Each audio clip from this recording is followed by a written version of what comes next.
Welcome to our channel. Have you ever wondered that your grueling workouts and meticulously calculated caloric deficit are being completely neutralized by an invisible chemical flood inside your veins? Have you ever wondered that the stubborn fat clinging to your midsection isn't a failure of willpower, but a specific biological security protocol triggered by your own nervous system? Today, we are going to dismantle the myth that weight loss is purely a math equation of calories in versus calories out. It sounds almost like a conspiracy theory of the body, doesn't it? The idea that you can eat lettuce and run for miles, yet your body refuses to let go of a single gram of fat. To help us understand the microscopic warfare happening in our metabolism, I'm joined by Dr. Hepa, a specialist in metabolic endocrinology. Doctor, we often treat the body like a bank account. Withdraw more than you deposit and the balance goes down. Why does stress bankrupt that logic?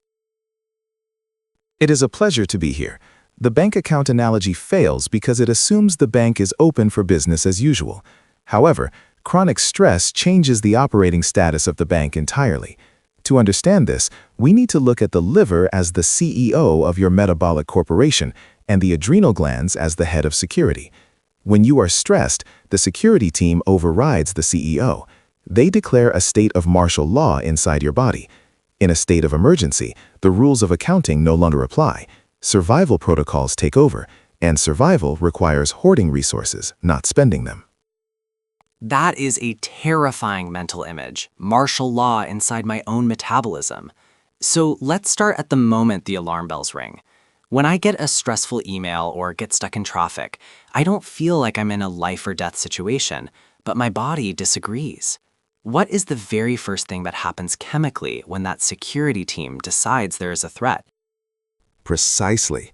Your conscious mind knows an email isn't a tiger, but your HPA axis, the hypothalamus pituitary adrenal axis, does not distinguish between a deadline and a predator. The moment that stress registers, the adrenal glands, sitting like little hats on top of your kidneys, receive the order to flood the system with cortisol. This is the cortisol cascade. It is designed to mobilize energy for a fight or a flight. It is a primal, archaic mechanism that prepares your muscles to sprint, even if you are just sitting in an office chair. Okay, so the cortisol is in the blood. It's preparing me to run from a tiger that doesn't exist. You mentioned the liver is the CEO. How does the CEO respond to this sudden influx of security personnel shouting that there is an emergency? This is where the first major weight loss block occurs. The CEO, your liver, immediately halts all long-term projects, which in this case is fat oxidation or fat burning. Instead, it switches to immediate cash flow. Cortisol commands the liver to execute a process called gluconeogenesis. Essentially, the liver begins creating new glucose, sugar, out of non-carbohydrate sources, like amino acids from your muscle tissue. It dumps this glucose into your bloodstream to fuel the muscles for the fight that never happens. Wait, I want to make sure I heard that correctly. You are saying that even if I am fasting, or even if I am on a strict keto diet with zero sugar intake, my own body will literally make sugar and dump it into my blood just because I am stressed? That is exactly right. This is the ghost sugar phenomenon. You haven't eaten a single gram of carbohydrate, yet your blood sugar spikes as if you just ate a candy bar. Your body is dissolving its own valuable muscle tissue to create fuel for an emergency. But because you are sitting in traffic and not running, that fuel is not used. It just sits in your bloodstream, creating a toxic, high-sugar environment that the body must now deal with immediately. That is incredibly frustrating. So now I have high blood sugar without the joy of eating cake. But what happens to that sugar?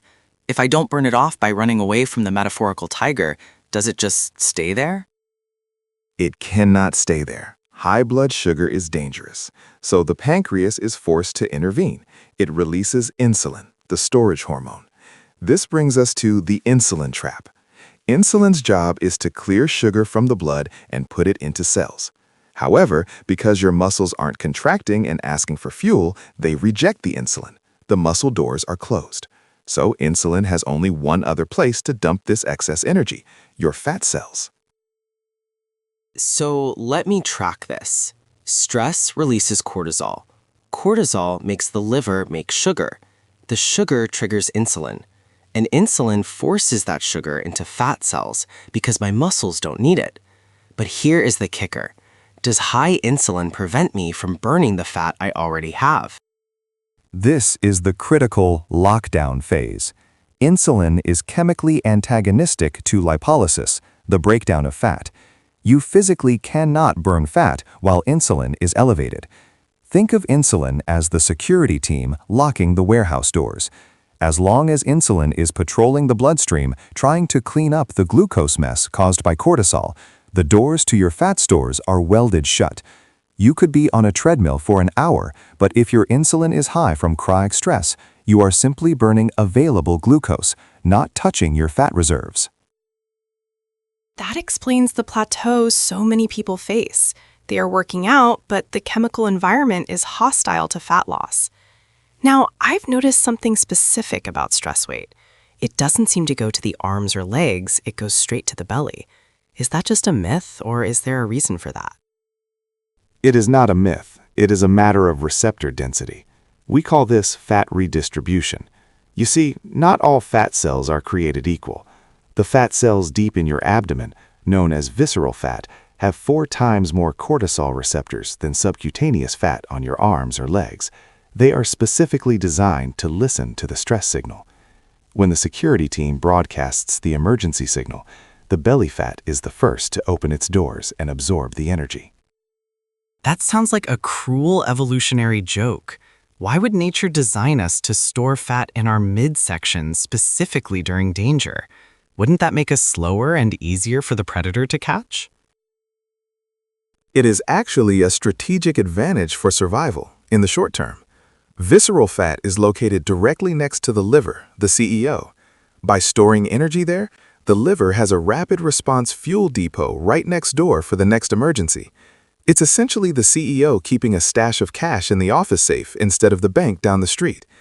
The body anticipates that stress means a long famine or a long war is coming, so it packs the most accessible energy storage right around the vital organs. So the belly fat is a survival bunker. But in the modern world, this bunker is what kills us. We know visceral fat is dangerous for heart health, but I want to pivot to the mental battle. When I'm stressed, I don't crave broccoli. I crave donuts, pizza, high-fat, high-sugar foods. Is that just me being weak, or is the security team involved in that too? This is the craving circuit, and it effectively overrides your willpower. High levels of cortisol dampen the sensitivity of the hypothalamus to leptin, the hormone that tells you, "I'm full." Simultaneously, cortisol stimulates the production of ghrelin, the hunger hormone. But it's more specific than just hunger. The brain, sensing danger, demands the most calorically dense fuel available.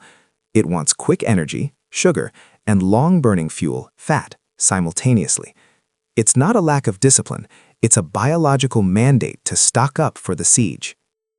The metabolic front, where we can't burn fat, and the psychological front, where we are chemically compelled to eat the worst foods. It feels like a trap. If the HPA axis is driving this car, how do we regain control of the steering wheel? To retake control, we must convince the CEO that the emergency is over. We have to call off the security team. This is harder than it sounds because modern stress is chronic, not acute. The first step isn't diet, it is signal interruption. We need to lower cortisol to stop the liver from producing ghost sugar. This requires activating the parasympathetic nervous system, the rest and digest mode, which acts as the all-clear signal to the adrenal glands. Signal interruption. I like that. So instead of cutting another 500 calories, which might actually stress the body more, we should be focusing on things that lower cortisol. What does that look like on a physiological level? Precisely. Caloric restriction is a stressor. If you starve a body that already thinks it is in a war zone, the security team will simply lock the fat warehouse tighter. To lower cortisol, we need sleep, which is when the brain flushes out stress chemicals. We need slow, deep breathing, which mechanically stimulates the vagus nerve to slow the heart rate. When the heart rate variability improves, the adrenals get the message. The tiger is gone. Only then will the liver switch back from making sugar to burning fat. This completely reframes recovery. We usually think of rest as laziness, but in this context, rest is a metabolic strategy. It's the only way to reopen the fat warehouse. I'm curious about the timeline, though. If someone has been chronically stressed for years, living in that martial law state, can this system actually be reversed, or is the metabolic damage permanent? The system is remarkably plastic. It is never permanent. However, the CEO is cautious.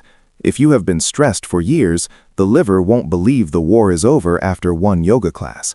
It takes consistent safety signals. As you lower cortisol over weeks, the receptor sensitivity on your visceral fat begins to downregulate. The insulin resistance caused by the cortisol starts to reverse.